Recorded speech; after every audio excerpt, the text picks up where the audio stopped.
2 vials of insulin. Same drug, same manufacturer, same exact formula, down to the molecule. One was filled at a pharmacy in Toronto, $35. The other was filled at a pharmacy in Texas, $300. Not a different brand, not a different dose. The same vial, made in the same factory by the same company, shipped to 2 different countries. And somewhere between the factory and the counter, one of them got 9 times more expensive. Nobody changed the chemistry. Something else changed. And by the end of this video, you'll know exactly what. You'd assume a drug has one price. Maybe it adjusts a little for taxes, for shipping, for local regulation. You would not assume the same exact product costs 9 times more 90 minutes north of the border. According to the Rand Corporation's 2024 International Drug Pricing Study, Americans pay roughly 2.6 times more for prescription drugs than people in 33 other high-income countries. And for insulin specifically, that gap is often far wider. This isn't a Canada problem or a US problem. It's a pricing system that exists nowhere else in the developed world, quite like it does here. And almost nobody who fills that prescription understands why. By the end of this video, you will know exactly who sits between the manufacturer and your pharmacy counter, and why that middleman can make more on your prescription than the company that actually makes the drug. You will know what changed in 2023 for the first time in American history, and how the government is allowed to negotiate drug prices. And you will know the specific words to say at your pharmacy counter that, for many patients, immediately lower what they pay, sometimes by hundreds of dollars on the same drug the same day. Let's start with the number everyone hears: the list price. The list price is the number the drug manufacturer sets, the headline figure, the one that makes news.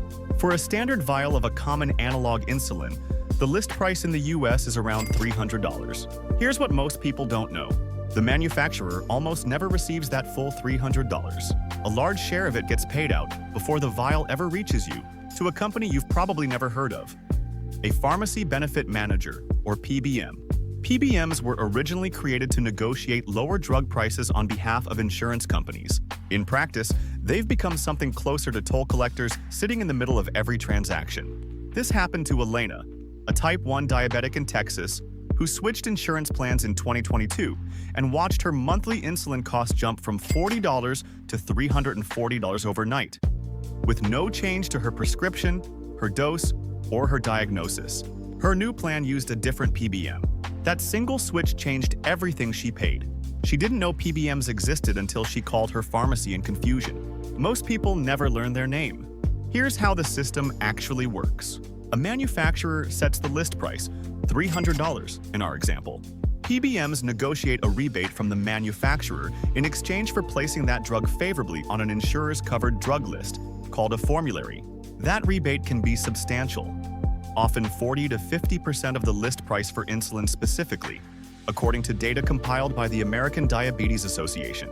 Here's the part that should bother you. The rebate doesn't automatically go to you, the patient, at the pharmacy counter. It goes to the PBM and through a complex chain, partially back to your insurer, sometimes lowering your premium slightly, sometimes simply becoming profit. You, standing at the counter with no insurance or a high deductible plan, are frequently charged based on the full list price, the $300, while the rebate negotiated specifically because of your prescription disappears into a system you never see. You are not paying for insulin. You are paying for every hand it passed through before it reached yours. And most of those hands never touch the vial at all. Think of it like a toll booth on a private highway, only the manufacturer was forced to build. Every other developed country built a public road instead. A single negotiated price, set once, paid by everyone. In the US, the road has multiple private toll booths, each one collecting a fee, each one adding to what you pay, none of them actually making the insulin. According to the American Diabetes Association, approximately 1 in 4 Americans who use insulin report rationing their doses because of cost.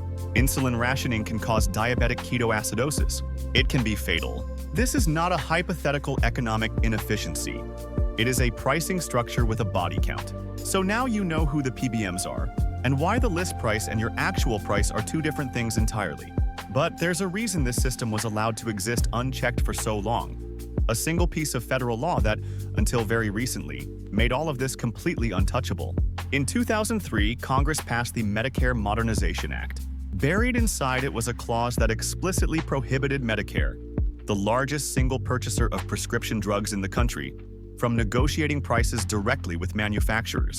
For 2 decades, the single biggest buyer of medication in America was legally barred from doing what every other developed country's government does as standard practice: negotiate. Every other wealthy nation, Canada, the UK, Germany, Japan, Australia, has some form of centralized price negotiation or price control for pharmaceuticals. The US for 20 years did not. That changed in August 2022, when the Inflation Reduction Act gave Medicare negotiating power for the first time in the program's history. The first 10 negotiated drug prices took effect in 2024. Insulin specifically was addressed separately. The Inflation Reduction Act capped out-of-pocket insulin costs at $35 per month for Medicare beneficiaries, starting in 2023. That's the source of the $35 number you may have heard cited. It is real. It applies to Medicare patients. It does not automatically apply if you're under 65, uninsured, or on a private commercial plan, which is the gap millions of working-age Americans, including people like Elena, still fall into.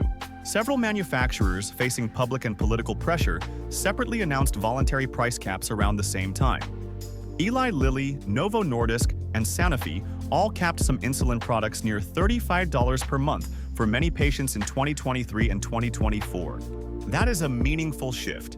It is also the direct result of decades of public pressure, lawsuits, and a body count that finally became too visible to ignore politically. Here's what changes once you know all of this. First, if you're on Medicare, your insulin should already be capped at $35 per month per prescription. If a pharmacy charges you more, that's an error worth disputing immediately. Second, if you're not on Medicare, ask your pharmacist directly. Does the manufacturer of my insulin have a patient assistance program or a copay savings card?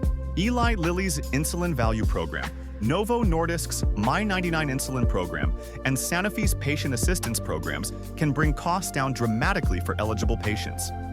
And pharmacists are not always the ones who proactively mention these. Third, ask specifically, what is the cash price if I don't run this through insurance? Because of how rebates work, the cash price is sometimes lower than your insurance copay, particularly on high deductible plans. That sentence alone has saved patients hundreds of dollars in a single transaction. Fourth, look up GoodRx or a similar price comparison tool before you fill any prescription. Prices for the same drug can vary by over $100 between pharmacies in the same city because of how each pharmacy's PBM contract is negotiated. The system is opaque by design. These 4 questions cut through a meaningful part of that opacity. The drug never changed. The chemistry never changed. Only the hands it passed through changed. A manufacturer, a PBM, an insurer, a pharmacy. Each one adding a toll to a road that, in every other wealthy country, was built to be public. For the first time in 2 decades, the law has started counting how many hands that actually is. You now know to count them too. If you or someone in your household takes insulin or any expensive maintenance medication, look up the manufacturer's patient assistance program tonight. The link is in the description. It takes about 5 minutes to check eligibility. If you know someone rationing a medication because of cost, insulin or otherwise, send them this video. The 4 questions in Beat 8 alone could change what they pay this month. Drop in the comments. Have you ever been given a prescription, looked up the price, and just not filled it? Tell me what it was. I read every comment. Your story helps the next person know they're not the only one. Next week on Body of Debt, how the cheapest health insurance plan you can pick during open enrollment is often the most expensive one you'll ever own. We're breaking down exactly how that math works against you. Subscribe so you're there when it goes up.